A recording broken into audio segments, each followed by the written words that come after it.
कैसे हैं मेरे प्यारे बच्चों।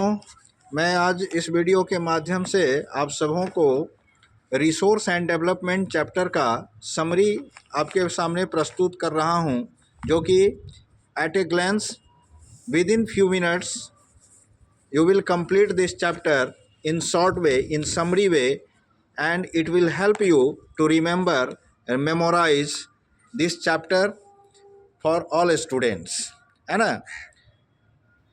अभी मैं जस्ट आपको समरी के रूप में बोल रहा हूँ, और क्योंकि इसका पार्ट्स चैप्टर नेम मैं डिस्प्ले नहीं कर रहा हूँ, सिर्फ मैं इसको आपको बोल कर बता रहा हूँ। आप इसे सुनेंगे और इसे नोट करके रिवाइज करेंगे बच्चों, या सुनकर भी आप याद कर सकते हैं, क्योंकि आप बड़े बच्चे हैं, समझदार हैं, आप समझकर चीज़ों को सुनकर समझ सकते हैं। इसीलिए चलिए तो मैं शुरू करता हूँ बच्चों रिसोर्स एंड डेवलपमेंट को। इसमें सबसे पहले है कि व्हाट आर रिसोर्सेज। रिसोर्स को आप हिंदी में समझते हैं। रिसोर्स का मतलब होता है हमारा संसाधन, स्रोत, है ना। रिसोर्स एंड डेवलपमेंट मतलब हमारा संसाधन और विकास, इस पाठ का नाम है। तो everything available in our environment which can be used to satisfy our needs provided it is technologically accessible, economically feasible and culturally acceptable, we can term as resources। हम उन चीज़ों को रिसोर्स कह सकते हैं।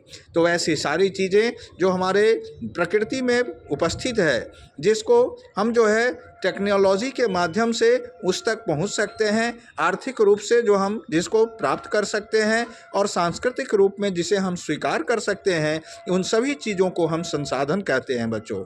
अब यहाँ पर आती है बात कि संसाधन कितने प्रकार की है और कैसे उसको वर्गीकृत किया गया है।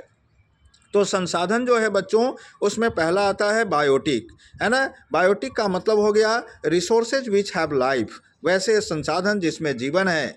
अबायोटिक दूसरा हो गया resources which are compose of non living things. तीसरा है renewable resources, resources which can be renewed और produced. Non renewable it means resources which can take million of years in their formation. इसके बाद number जो आपका fifth आता है individual resources का आता है।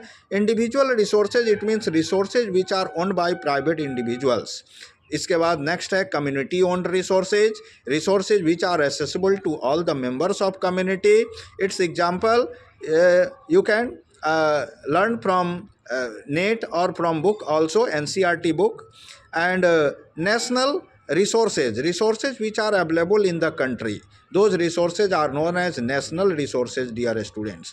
I have not explained in details because this is short summary chapter conclusion, and this is only for revision for your upcoming exams, dear students. Next है पोटेंशियल। इंटरनेशनल रिसोर्सेज पहले हम लोग बात कर लें तो इंटरनेशनल रिसोर्सेज का मतलब है which belong to international community. Potential resources which have been found but not at used. Developed resources which have been surveyed and their quality and quantity have been determined for utilization. Next इसके बाद आता है stock. Stock it means resources which can satisfy human wants but are technologically inaccessible. And lastly आता है reserve. Reserve it means resources which can be use for meeting future requirements. इसके बाद sustainable development की बात आती है, वैसा development जिसका हम लंबे समय तक, लंबी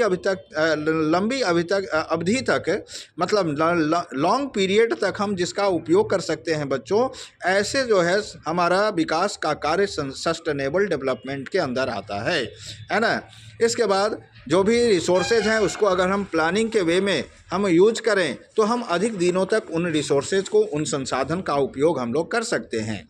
इसके बाद हम लोगों को पढ़ना है सॉइल के बारे में, टाइप्स ऑफ सॉइल। ये फिर हम लोग अगले वीडियो में पढ़ेंगे बच्चों, और तब तक आप इसको रिवाइज करेंगे। तुरंत बहुत जल्द मैं फिर दूसरा वीडियो इस चैप्टर का लेकर आऊँगा, समरी का, जो कि इसी चैप्टर का रिसोर्स एंड डेवलपमेंट जो 10th क्लास का है, ज्योग्राफी चैप्टर 1, उसका अगला पार्ट मैं आपको दूंगा। तब तक के लिए धन्यवाद। लाइक सब्सक्राइब करते रहें, ये आपके लिए बहुत उपयोगी है बच्चों। धन्यवाद।